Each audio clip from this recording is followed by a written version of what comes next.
Hello, everyone. Thanks for coming back today. This is lesson number 138.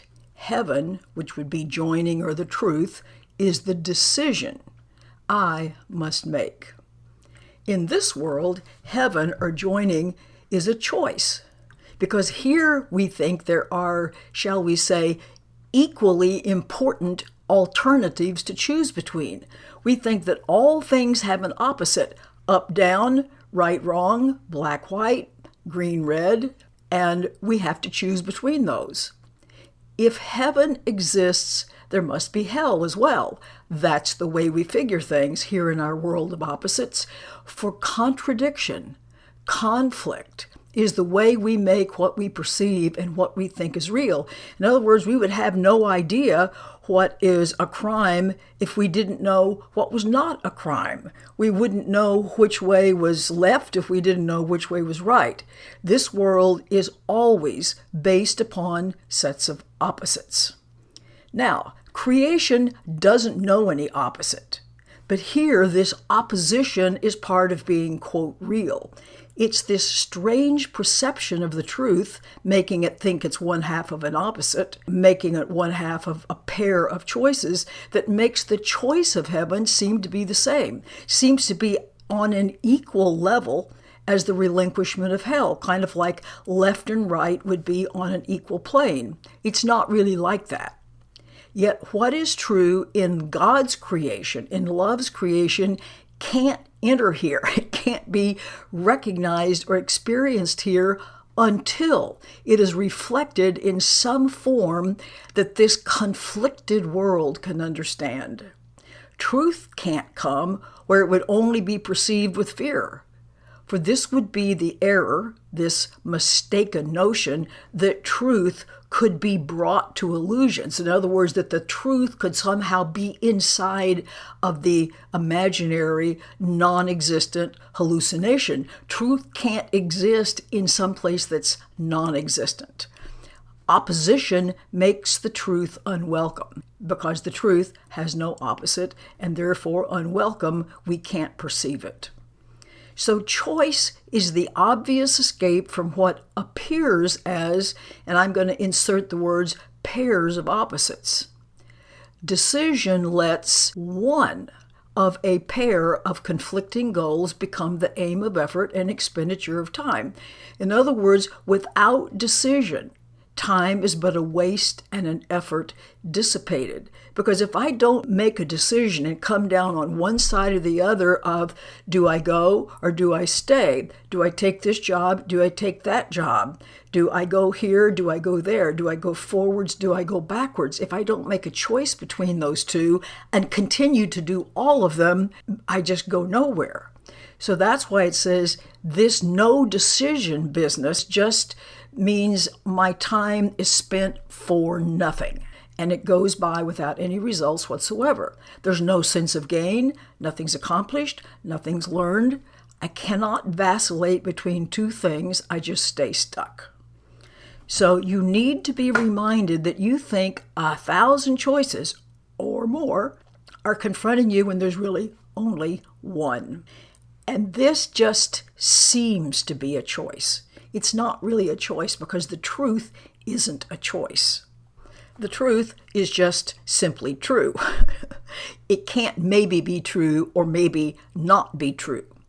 So don't confuse yourself with all the doubts about the myriad decisions these would induce, this idea. You make but one. And when that one, that choice for love or truth or joining is made, you will perceive it was no choice at all. For the truth is truth, so it's more that it's recognized. And nothing else is true because there's no opposite. There's no other side of a pair to choose, no contradiction to the truth. So now it says something that's a little confusing when you first start this paragraph. It makes a statement that makes sense. Choosing depends on learning, and the truth cannot be learned. And then you go, what? Then why is this in here? But continue on.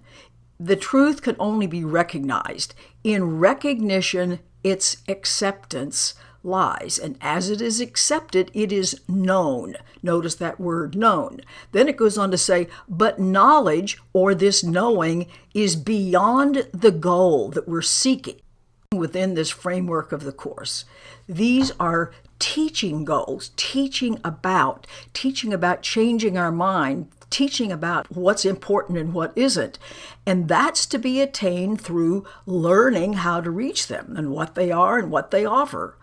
Decisions are the outcome of your learning, for they rest on what you have accepted as the truth of what you are and therefore what your needs must be.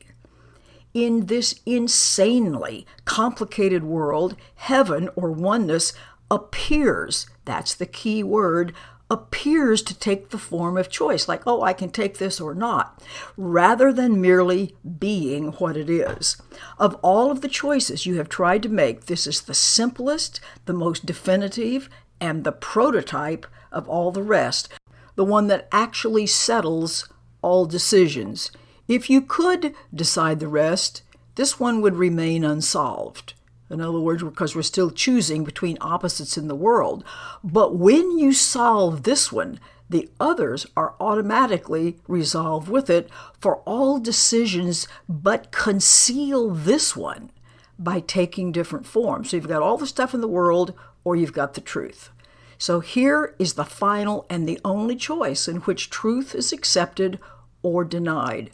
Once again, a zillion different kinds of notions about what needs to be decided on the one hand, or just the truth on the other. So we're going to begin today considering the choice that time was made to help us make. So such as that's time's holy purpose, now transformed from the intent you gave it, that it be a means for demonstrating that hell is real, hope changes to despair, life itself must in the end be overcome by death. In other words, that's to us what time demonstrates. It demonstrates to us all of this separation, cause and effect, and so on. In death alone are opposites resolved, for the ending opposition is to die. In other words, as long as we appear to be, quote, alive in the hallucination, it's one set of opposites after the other that we're constantly having to choose between. And so therefore, salvation, listen to how weird this is, must be seen as death. For life is seen as conflict, one great big long list of conflicts. So to resolve the conflict must be to end your life as well. In other words, our life is defined by conflict. If the conflict ends, we must end.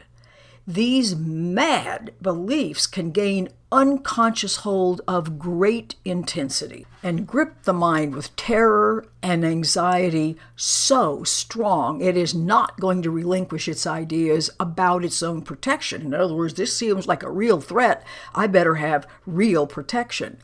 It must be saved then from salvation. Oh, listen to the insanity of this. We have to be threatened to be safe and magically armored against the truth.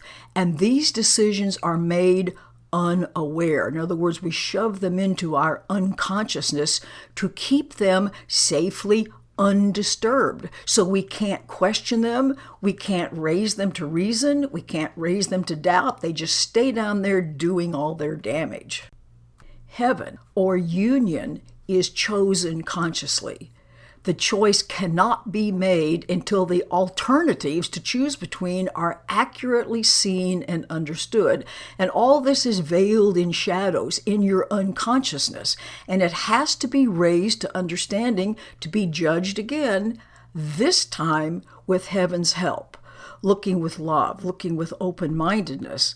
And all mistakes in our previous judgment that the mind has made are now open to correction, because the truth is going to dismiss them as causeless, as preposterous. They don't have any effects. They can't be concealed because they're actually nothing. It's like trying to hide a hallucinated thing. You can't hide something which doesn't even exist. The conscious choice of heaven is as sure as is the ending of the fear of hell. When It is raised from its protective shield of unawareness, of unconsciousness, and brought up to the light of understanding. Who can decide between the clearly seen and the unrecognized? Yet, who can fail to make a choice between alternatives when only one is seen as valuable and the other as a wholly worthless thing, just an imagined source of guilt and pain? Who hesitates to make a choice like this? And shall we hesitate to choose today? I surely hope not. So we're asked to make this choice when we first wake up in the morning, spend 5 minutes thinking about that, know that we're going to make the one that's finally sane, and we recognize we make a conscious choice between what has existence and what is nothing but just a mere appearance of the truth. Appearance and the real thing are not the same. It's pseudo-being, it's false being, brought to what is real, with real substance, with a real feeling experience, is just flimsy and transparent in the light of understanding.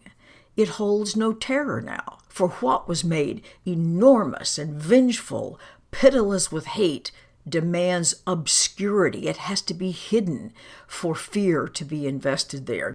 Now that it's recognized, it can be seen for what it actually is, just a foolish and a trivial mistake. So before we close our eyes tonight, we're going to reaffirm this choice that we hopefully have made every hour in between, and now we're going to give this last 5 minutes of our day to this decision, the same decision we made when we woke up this morning. Okay, hopefully every hour that's passed, we've declared our choice again in just some brief, quiet time where I want to maintain my sanity, because I certainly cannot maintain it believing the things I believe now. And finally, we close the day with this, acknowledging we're just choosing what we want. That's heaven, that's joining, that's peace, that's happiness, that's love, that's right here. That's the decision I must make. I make it now, and I am not going to change my mind, because this is really the only thing we want, the only thing we've ever wanted, the only thing we will want. The truth and our desire for it and our absolute right to it will never change. Have a beautiful practice. Remember this all throughout the day. Conflict has got to go. The truth can stay. Thanks, and I'll see you tomorrow. Bye.